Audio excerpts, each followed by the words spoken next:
Good morning, guys. I am in the northern part of Jutland for a gravel race actually, but this time around I'm not gonna participate in it. I'm just gonna experience it, document it, see how it's gonna unfold when I think it's approximately 700 riders are gonna participate in the biggest gravel race in Denmark. I'm really excited about that. We have been up since 5 again. I feel like the more that I get into serious cycling, the earlier I get up. That's how it is. The sun is slowly rising over here. And we are heading to the start now to see that and get a race briefing. And then we're off for the whole day. And I think it's gonna take around 10 hours or so. So I'll check in there. Not too bad. I am at the start of the race now. And the first group, they actually just left. And there's so many riders, and I think it's gonna be a crazy day. There is actually 3 different routes that you can take. There's the shortest one, which is 135 kilometers. Then there is the middle one called the Grinder. It's 215 kilometers. And then there is the longest one, which is 420 kilometers.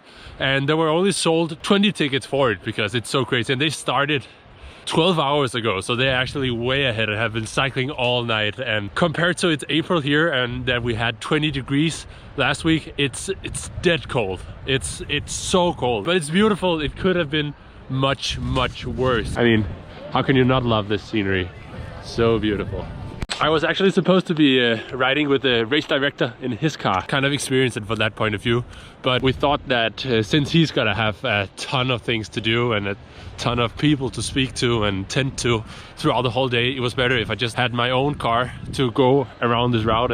But yeah, it's early. It's 10 minutes past 7. We've been up for 2 hours already, but it's good. It's gonna be a good long day.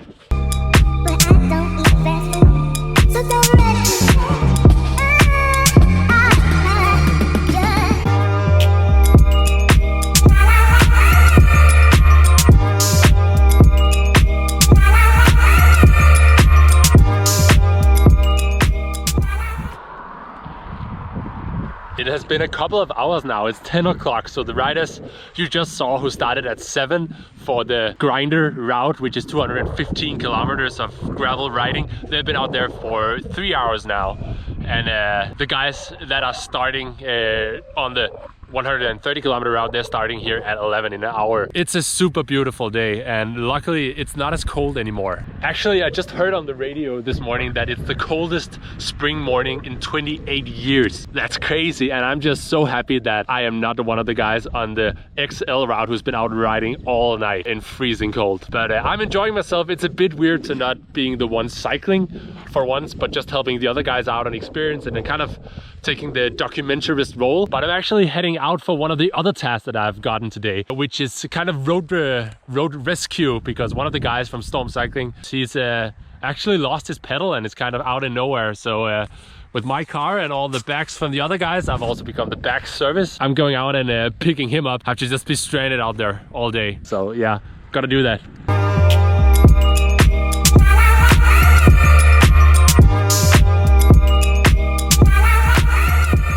Well, I look like a complete idiot right now. I don't think you're supposed to bring your bike here. What you're not doing for a good picture, right? Me and Morten, the guy I rescued out on the road, we are heading to take a photo of this old lighthouse here. And to be honest, this place is called Råbjerg. Well, after looking at the map again, we actually figured out that what you just saw with the lighthouse, that's not Råbjerg. That's some other place called Råbjerg, which is a good thing because then we have the pleasure of experiencing Råbjerg twice in a day. I've never been here before and surpasses my wildest imagination, I have to say. It's pretty impressive, and I had no idea that it was this tall. I mean, it's just sand dunes just rising like a desert. It's quite crazy, and I had no idea that it was this impressive. I can't remember the exact number, but because of the wind, it moves several meters a year. And the view from up here is not that bad either, to be honest. This looks nothing like Denmark. It's quite surreal, actually. It looks like something from Greece or Egypt or something. You can actually see how crazy the change is here. But we're just on top of these huge sand dunes, and right down here, it's just changing to the normal kind of landscape.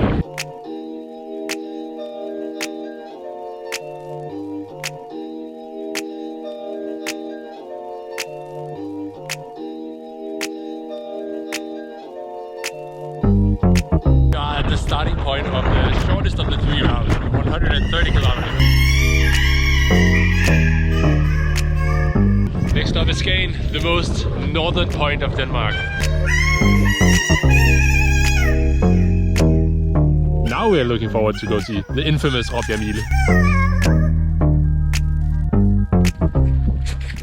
So now we're back at it again, looking like complete idiots carrying the bike down to the beach. And it makes much more sense that this is the place that during a year moves several meters because of the wind, because it stretches so far this way, so far this way as well. We're actually getting closer to the goal now. We are up on the very top of Denmark at a place called Skagen, where you can actually see the water both on this side and on this side behind Morten over here. But I guess this is the closest that we'll get to a desert in Denmark. We are moving on here. Our last stop of the day is actually also the finish line. We're heading up there to congratulate people and just see their pain-strained faces filled with relief, hopefully.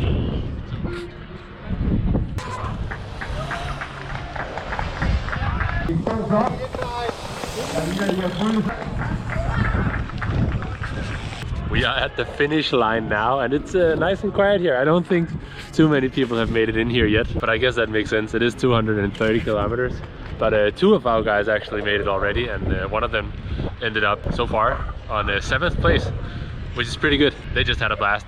They said it was super beautiful, super fun to ride on the beach. I just told Rasmus, got this all worked out for me, that I am gonna try to see if I can get to do this myself next year. It's 230 kilometers. I don't know. I really want to do it. I really got excited about it. So, we'll see.